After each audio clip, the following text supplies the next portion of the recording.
Bird of prey, bird of prey, in the summer sky, flying high. Bird of prey, bird of prey, flying high, flying high. Bird of prey, bird of prey, gently pass on by, flying high, flying high, flying high, flying high, flying high, flying high, flying high. Take me on your flight, flying high. Yes, will do. And from FIC, traffic for descent inbound Constable will be at S7. Call sign Greenland 6604. Departed Constable 1133. Heading for 6940 north, 2130 west. Estimate around 1157. And he's climbing for flight level 190. QNH 1018. Transition level 70.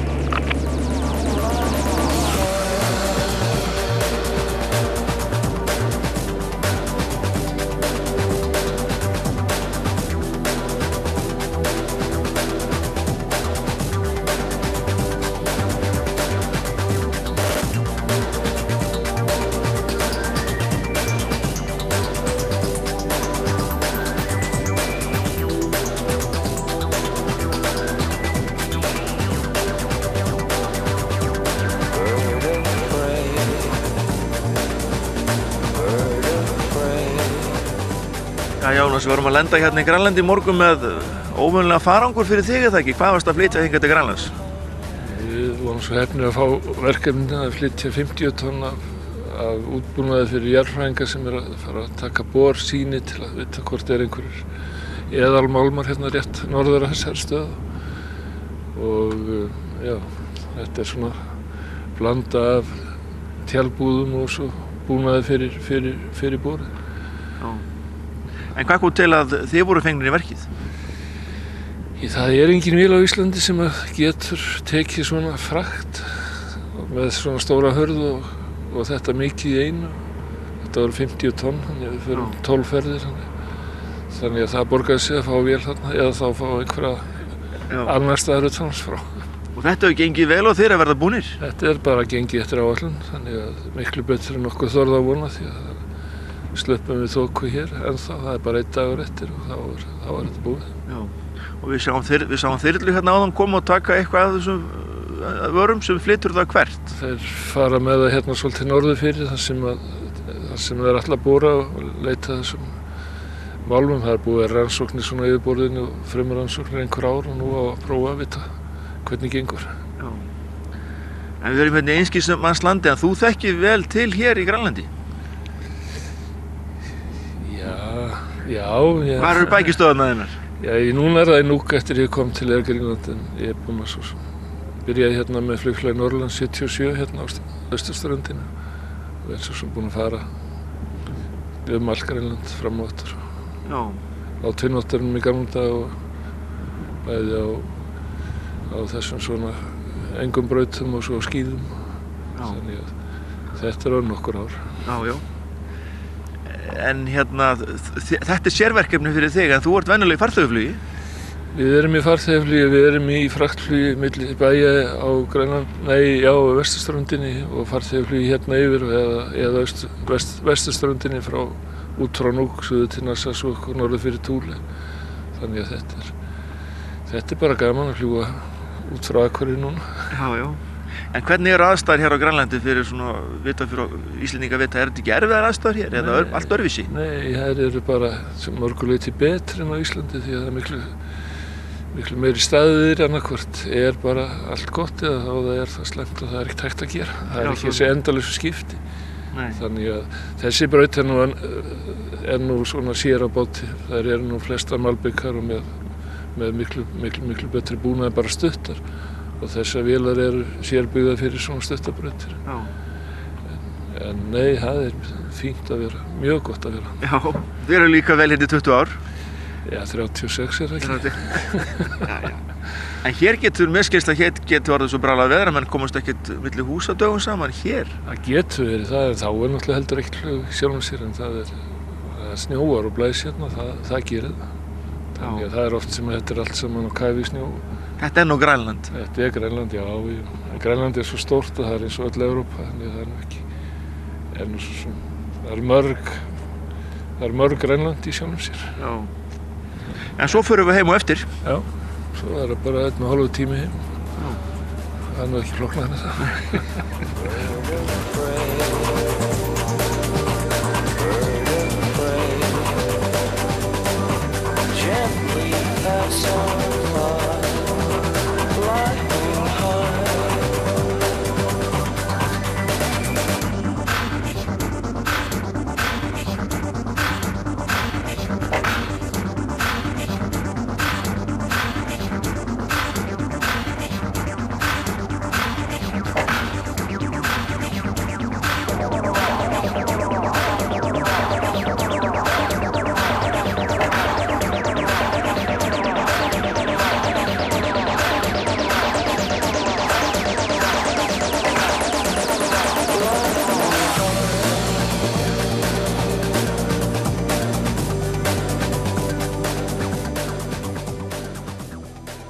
Arna, hvernig kom það til að Norland Air fekk þetta verkefni að flytja 50 tonn til Grænlands? Þetta verkefni náttúrulega hluti okkur eðlilega starfsemi. Við Avanna, sem fyrirtæki sem að sjá þetta verkefni, að bora eftir jarðgrýti, málmgrýti og skoða hvort það sé hægt að nýta það fyrir námur. Og þegar þú byrjar svona verkefni þá það flytja töluvert mikið magni og það 50 tonn sem ræðir í þetta skipti.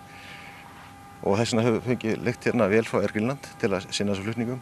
Þetta hins vegar, þetta ekki einstakt, þetta kemur reglulega okkar starfsemi upp. Það var ekki mikið í fyrra, meira þar áður. Þetta eina verkefni í ár sem þessum hætti. Já. En hafið unnið þá með þessu fyrirtæki áður? Já, við hefum töluvert langa viðskiptasögu með þeim, eiginlega alveg frá byrjun. Frá því að Norland var stofnað 2008, þá höfum við haft það sem viðskiptavinni og fyrst og fremst það Twin Otter flutningum upp á Grænlandsjökli og þar í kring. Já. Og þið þurfa að leigja vel af Grænland Air? Já, augljóslega 50 tonn eitthvað sem að Twin Otter kannski ræður ekki alveg við í svona einni ferð. Þannig að jú, við þurfum að leigja stærri vél og þessi vél hentar einstaklega vel. Hún með þannig hurð, svona kargo eða hvað segja, kargo hurð sem gerir auðvelt fyrir okkur að hlaða og afhlaða. Og það á aðgengi af svona vélum ágætt, þannig að og Air Greenland var góðfúslega við okkur að beiðni að lána okkur vel. Við höfum haft aðra vélar, Antonov, ég hef ekki séð það stærri vélar líka.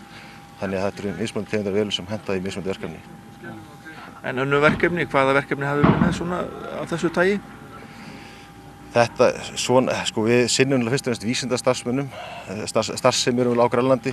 Við fljúgum mikið á sumrin fyrir vísindamenn og svo þegar kom upp svona verkefni þá tökum við það líka. Við erum sérfræðingar á Austur-Grænlandi. Við vitum hvað á að lenda, hvernig á að haga okkur á þessu svæði. Þannig já, þetta svona hluti okkur eðlilega. Þetta það sem við gerum, þetta það sem Norlandi gerir. Milli þess sem þið fljúið til Grímseyjar og annarra staða hér heima? Já, leiguflugið okkar stærsti hluti okkar starfsemi. Síðan erum við að sinna áætlunarflugi innanlands. Það sé að Grímsey, Þórshöfn og Vopnafjörður. Ásamt því við fljúgum beint flug líka til Skorpsund frá Akureyri. Og við erum búin að halda því úti síðan mars 2013. Það reglulega farið í áætlunarflugi þangað.